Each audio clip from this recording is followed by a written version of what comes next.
지금 이제 한번 일단 볼게요. 이제 일단은 전체를 보게 되면은 일단 바이러스하고 이제 호르몬 장애하고 구별이 있는데 바이러스는 어떨까요? 한 번에 걸릴까요? 아니면은 부분적으로 걸리다 전체가 번져 나갈까요?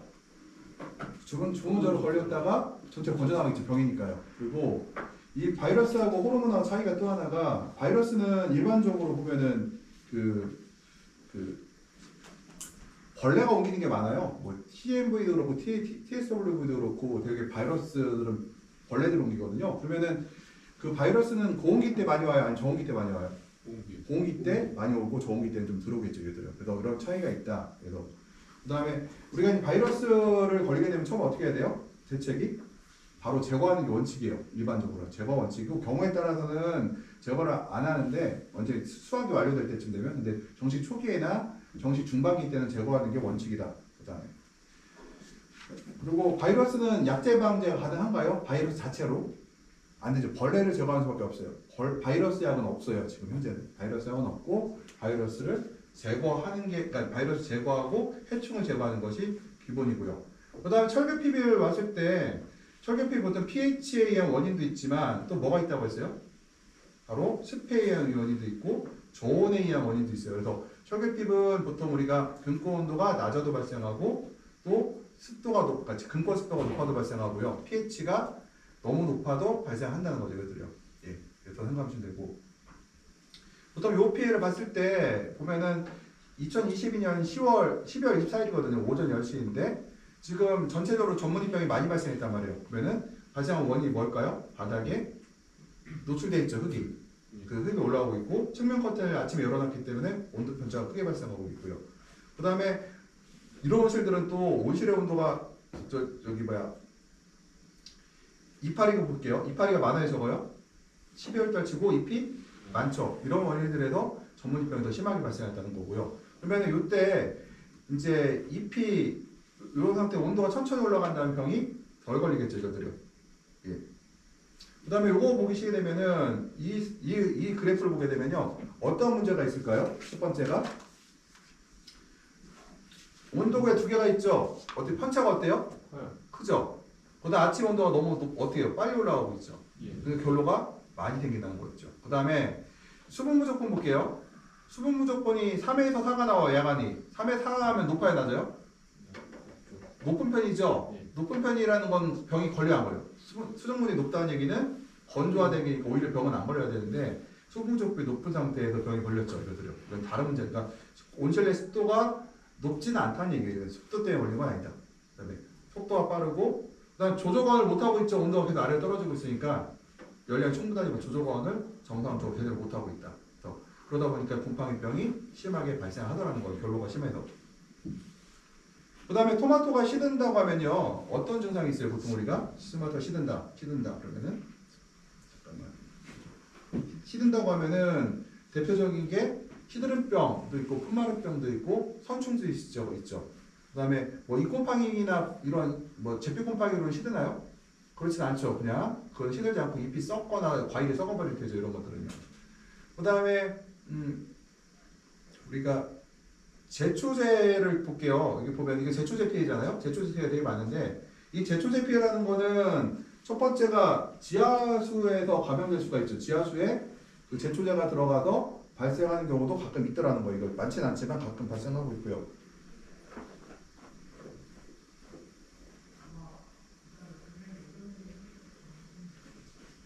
예, 그래서 지금 일단은 뭐라고 하죠? 제초제 피해가 이제 발생하는 원인은 지하수로 감염됐을 때 그렇고요. 그 다음에 어떤 경우는 이런 경우는 인근에 살포된 게 날아온 경우도 있었잖아요. 인근에 살포된 게 날아온 경우도 있었고 제초제가 제가 이거는 좀 보자. 여기 하자.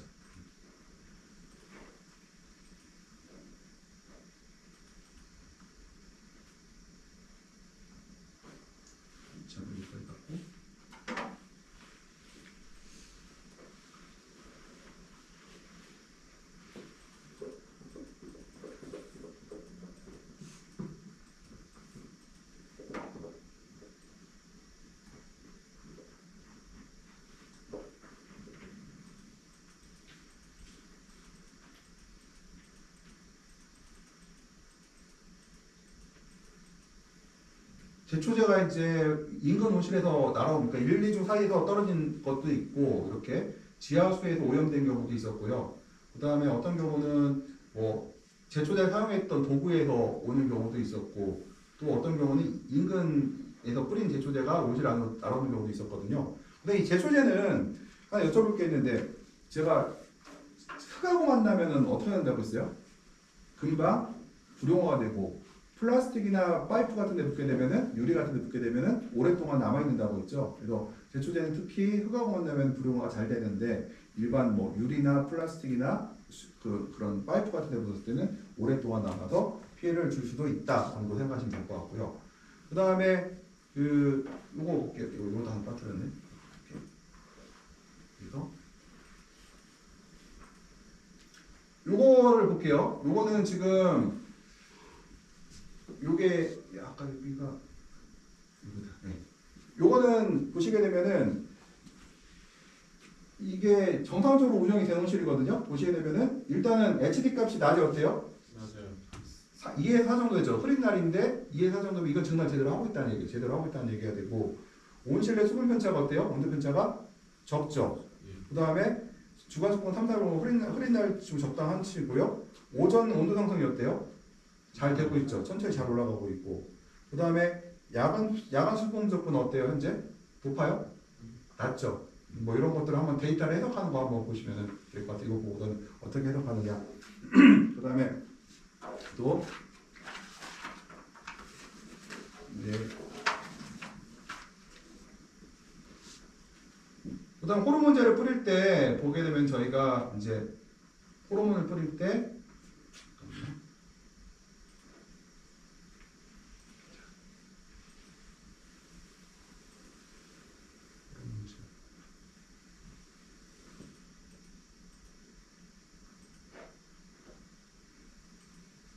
호르몬을 뿌릴 때요. 우리가 주의할 게 뭐냐면은 이제 그 토마토톤이라는 같은 호르몬인데 착과제를 많이 뿌려요. 우리가 오이 호박할 때도 그렇고 가지할 때도 호르몬을 많이 뿌리는데요.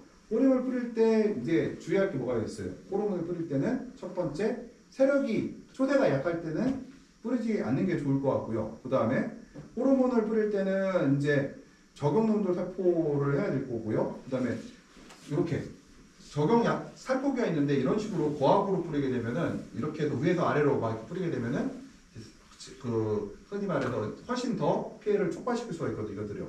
그 다음에 될 수 있으면은 식물체 잎이나 생장점에 묻지 않게 꽃에만 맞을 수 있도록 우리가 하는 게 좋겠다는 거예요. 이것들이요. 꽃이나 이런 데 안 묻고 잎이나 뭐 이런 생장점에 맞게 되면은 피해를 더 증가시킬 수가 있거든요. 이것들이요. 그 다음에 이거는 글라이식의 제초제 피해인데 생장점에 이제 비닐에 떨어진 낙하되는 글리포세이트 제초제에 맞아서 이렇게 이파리가 이제 노랗게 변하는데 이 글라이포세이트 제초제의 특징은 엽록소를 파괴해요. 이것들은 엽록소를 이제 부서뜨리는 이런 역할을 하고 있어요. 그 다음에 이제 배꼽성과를 얘기를 할 때 이 배꼽성과를 보게 되면은 이 배꼽성과는 특징이 이제 광이 너무 강할 때 발생을 하겠죠. 우리 계속 얘기했지만 이런 배꼽성과 막으려면은 제일 좋은 방법이 차광이라고 했죠. 차광을 해주는 것들. 그 다음에 품종적으로는 이 배꼽성과 더 잘 나오는 품종들이 있어요. 것들 있고. 그 다음에 온실의 습도가 너무 높아도 발생하는데 언제 발생할까요? 너무 낮아도 발생하잖아요. 너무 높아도 발생하는데 언제 높을 때 발생할까요? 장마가 끝나면은 그때는 너무 장마철에 너무 습도가 높으면요 식물이 증가를 잘 못해요. 그러면서 배꼽소가 나올 수가 있다. 그 다음에 저격을 하는 거랑 관계가 있을까요? 저격을 하는 거랑 관계 없어요. 저격을 오히려 안 했을 때 배꼽이 많이 나오고 저격을 하게 되면 오히려 배꼽성만 줄어드는 경향들이 있다는 거 이것들이요. 그 다음 저희가 보면은 또 바이러스 관련해서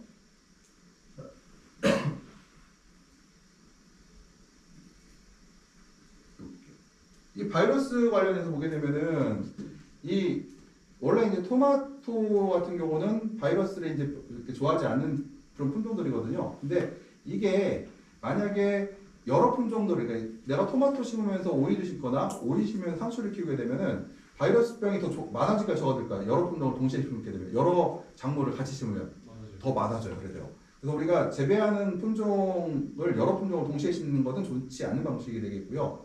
특히 내 온실 주변에 유실수가 많으면은 유실수는 벌레들을 많이 유인시키거든요. 그렇게 되면은 내가 온실 내에 바이러스를 일으키는 벌레들을 온실 내로 더 끌어들일 수가 있어요. 그래서 유실수를 있으면 안 되겠고요. 그 다음에 온실 주변에 풀이 있으면 어때요? 풀에 숨어있던 벌레들이 온실 안으로 계속 들어오겠죠. 그래서 우리가 온실에 온실 주변에 제초를 하는 것이 매우 중요하겠다 이거예요. 그다음 바이러스는 중요한 게 전신 감염이에요.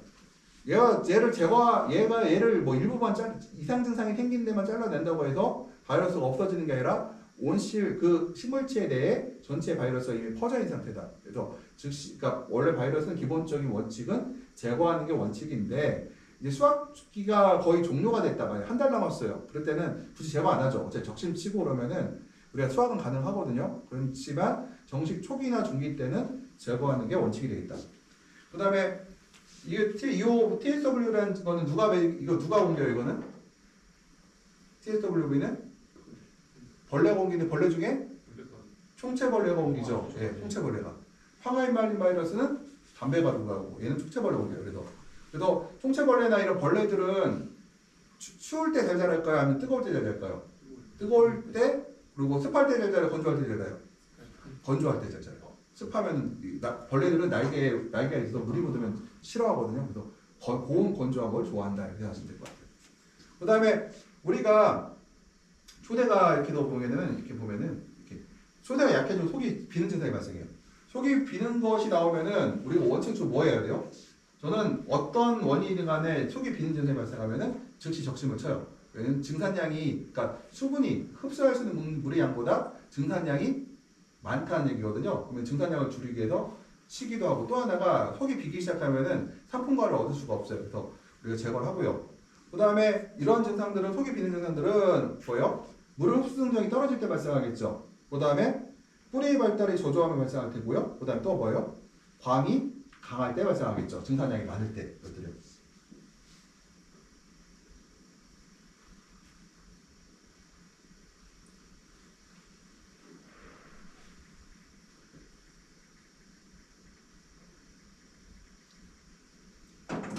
그 다음에 이제 또 해야 될 게 우리가 초세 조절을 위해서는 이거 됐고 그 다음에 제가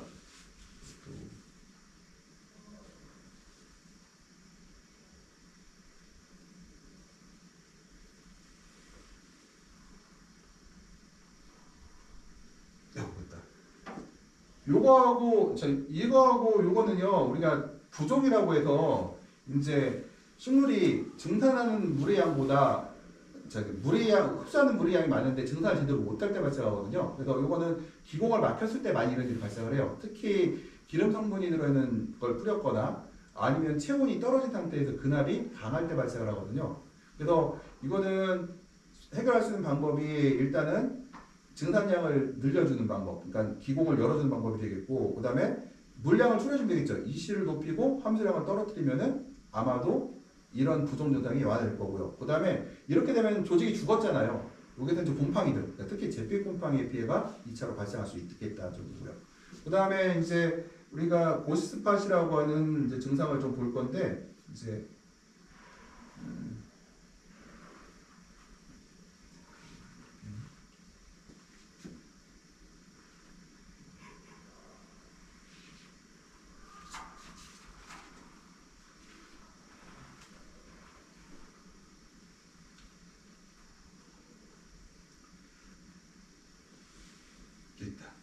이 고스팟이라는 증상들이 있어요. 이 고스팟은 바로 뭐냐면은 이제 이게 총체벌레 피해일 수도 있고 제피곰팡이 피해일 수도 있는데 이 제피곰팡이 피해는 고스팟이라고 우리가 불러요. 이것들을요. 이 제피곰팡이는 이제 일단은 이런 증상들을 보면은 육안상으로는 제피곰팡이 피해인지 아니면은 총체벌레 피해인지 구별할 수가 없다. 근데 생각해보세요. 6월달에 걸렸어요. 그럼 뭘로 보는 게 맞아요? 고온 건조. 총체벌레가 거의 유사하겠죠. 근데 2, 3월 달에 뭐예요? 아마도 잿빛 곰팡이 확률이 높을 거예요, 이것들이요. 그래서 보통 이제 이 우리가 날씨가 온실 환경을 보고 우리가 예를 들어서 온실이 되게 지저분하고 습하고 저온 관리된 온실이에요. 겨울철 3월 달에. 거기서는 총체벌레 피해가 발생할 수가 절대로 없어요. 총체벌레가 살 수 없는 환경이거든요. 근데 만약에 춥고 6, 7m의 난방도 잘하고 건조해. 그럼 어때요? 발생할 수도 있겠죠. 근데 이 총체벌레가 발생했다는 얘기는 벌레가 있어야 된다는 얘기잖아요. 벌레가 보여야 돼요, 그러면. 그래서 우리가 총체벌레 피해인지 아닌지는 판단할 수도 눈으로 확인이 안 되고 환경과 벌레의 유무로 우리가 판단한다. 특히 환경을 갖고 대충 측정을 해요. 2, 3월 달에 웬만해서 총체벌레가 토마토에 이런 피해를 줄 정도로 증식하기 어렵거든. 환경 조건 자체가 그때는. 그래서 이때는 거의 우리가 그냥 잿빛 곰팡이로 보는 것이 거의 우리가 분류하고 있다고 생각하시면 될 것 같아요. 그 다음에 우리가 이게 지금 이제 잠깐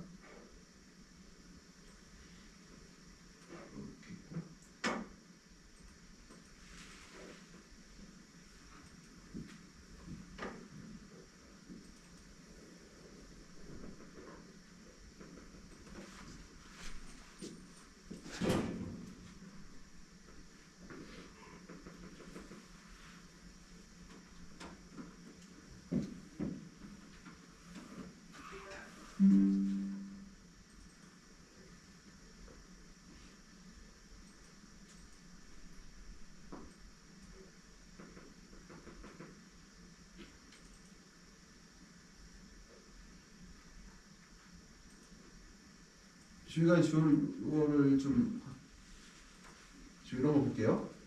지금 요 데이터를 좀 해석하는 걸 좀 볼게요. 이번에는 일단은 이 건고 온도하고 습도 온도 볼게요. 이게 지금 아침 이게 같은 날이거든요. 같은 날에 보게 되면은 아침 8시 10분하고 오후에 12시예요. 그러면은 오전 보게 되면은 저 건고 온도가 14.1도, 이슬 점보다 13.9도잖아요. 이 14.1도라는 거는 그냥 공기 온도를 말해요. 건고 온도는 공기 온도를 말하는데 이게 0.2 차이가 나죠. 그러면은 뭐예요? 온실내가 매우 습하다는 얘기예요. 습도가 98.7%이고 이러면은 일단은 일단 습하고 지금 일단 습하다는 얘기예요. 그다음에 온실 온도 올라가는 거 보게 되면은 약 시간당 2.5도씩 올라가고 있어요. 그러면 이 정도면 양호한 편이에요. 그런데 불구하고 12시거든요. 12시인데 건구가 23.8, 습도가 22.6이에요. 그러면은 온도는 적당히 잘 올라가는데 한낮에도 습도가 90%를 육박했다. 이게 뭐예요? 곧 문을 닫고 그냥 흐린 날인데 난방 조금 하고 아니면은 차라리 좀 저온이라도 문을 열어둔 게 낫는데 계속해서 문을 닫아놓고 하루 종일 있다는 얘기가 되죠. 이렇게 되면은 아마 결로가 아침부터 12시까지 결로가 계속해서 맺혀 있을 테고 맺혀 있다는 얘기는 과일은 착색불량과 잎에서는 잎곰팡이나 잿빛곰팡이 나올 것이고 뿌리에서는 증산을 제대로 못해서 흔히 말해서 이제 근압이 세게 걸리고 물이 습도가 높아짐에 따라서 아마 뿌리가 습해를 받을 우려가 굉장히 높다고 해석하면 되거든요. 그리고 또 다른 데이터를 또 보게 되면은 여기 보면은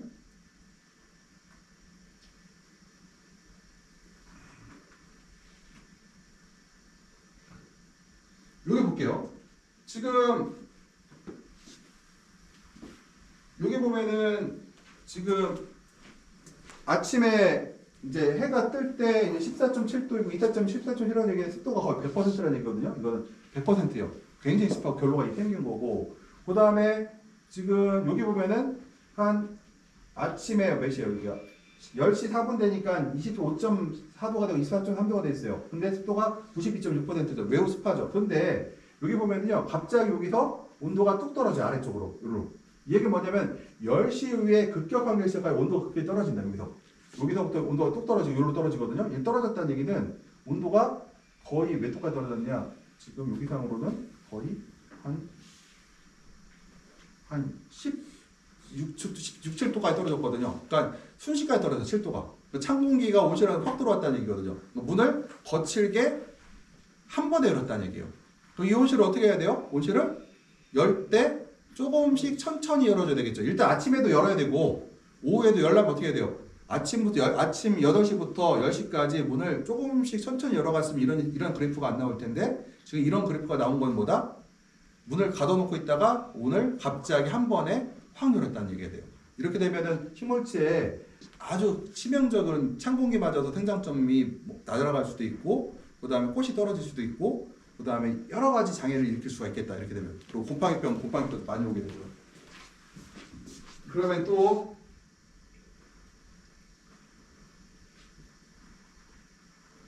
다른 데이터를 또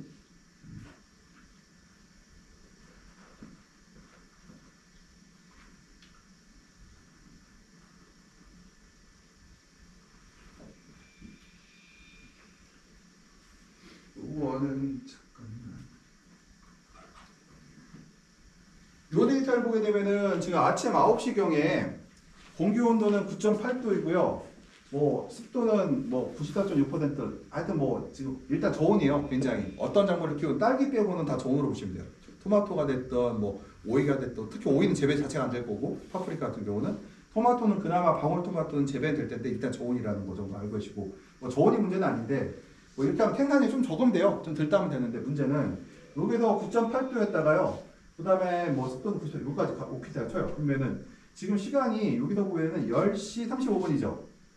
여기까지 얼마예요? 1시간 35분 만에 온도가 얼마 올라가냐면은 21.6도. 시간당 6도 올라가고 있어요, 지금. 그러면 얘기는 뭐냐면은 이것보다 보통 우리가 좀 더 빠른 앞쪽에서 환기를 해야 되는데 환기를 하나도 안 시키고 여기쯤 갔다가 환기를 시켜버리는 것 같아요.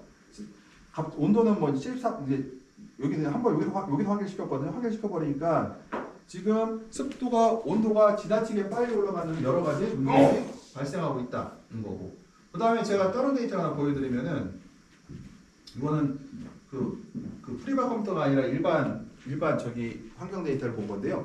여기가 이제 보면은 곰팡이병이 좀 많이 나왔어요. 그래서 왜 그런가를 분석해 보니까 이런 일이 나오더라고요. 먼저 첫 번째 볼게요. 첫 번째 여기 보면은 이제 그 아침에 이렇게 보면은 여기가 15.15도가 됐잖아요. 여기가 몇 시예요? 9시경에 15도 나왔죠. 15도 정도에서. 근데 여기 보게 되면은 한 9시 40분에서 50분 사이에 한 40분 만에 어떻게 돼요? 온도가 6도가 좀 올라가죠. 그러니까 순간적으로 단기적으로 올라가야 되는데 한 번에 올라가요. 돼요. 그러면 여기가 실제로 문을 여는 환기를 시키는 시점이 사실 여기서 환기를 시켰어야 되거든요. 한 템포가 느리죠. 그 다음 걸 볼게요. 이게 지금 2월 12일이에요. 그러면 그 다음 거 그래프를 보게 되면은 3월 1일인데 3월 1일 같은 경우 보게 되면은 8시 40분에 20분 당겨졌어요. 15, 16도에다가 9시 2, 30분에 어떻게 해요? 한 보름 사이에 어떻게 돼요? 시간이 2, 30분 빨리 온도가 올라갔죠. 더 문을 더 빨리 열어야 되겠죠. 근데 계속 한 템포 늦어지고 있는 거 온실이요. 그 다음 걸 보게 되면은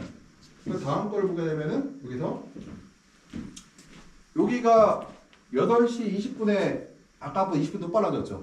15도, 19도 됐다가 8시 50분 역시 20도, 21도가 올라가 됐죠. 그럼 여기서 환기를 한번 시켰어야 되는데 환기가 너무 늦게 내려가고 한 템포가 늦다 보니까 계속해서 30분 만에 6도가 올라가는 문제가 발생하는데 이거의 가장 큰 문제는 그러니까 환경 컴퓨터가 좀 문제가 있는 거예요. 왜 문제가 있냐면은 원래 이제 온도로 열긴 하더라도 광량이 세면은 좀 더 빨리 열어라 명령을 내려야 되거든요. 근데 광량이 셈에도 불구하고 그냥 온도로 만들어 버리면은 이미 열기 시작할 때 온도가 올라가 버리죠. 그때 순간적으로. 왜 커튼 열 때 이게 한 번에 좀 작동하고 평균 내는 시간들이 필요하거든요. 시간에 앞서서 이미 창이 온도가 올라간 다음에 열려버리니까 항상 템포가 늦게 온도가 올라가는 거죠. 그래서 우리가 환경부터 데이터를 할 때 제일 중요한 게 뭐냐?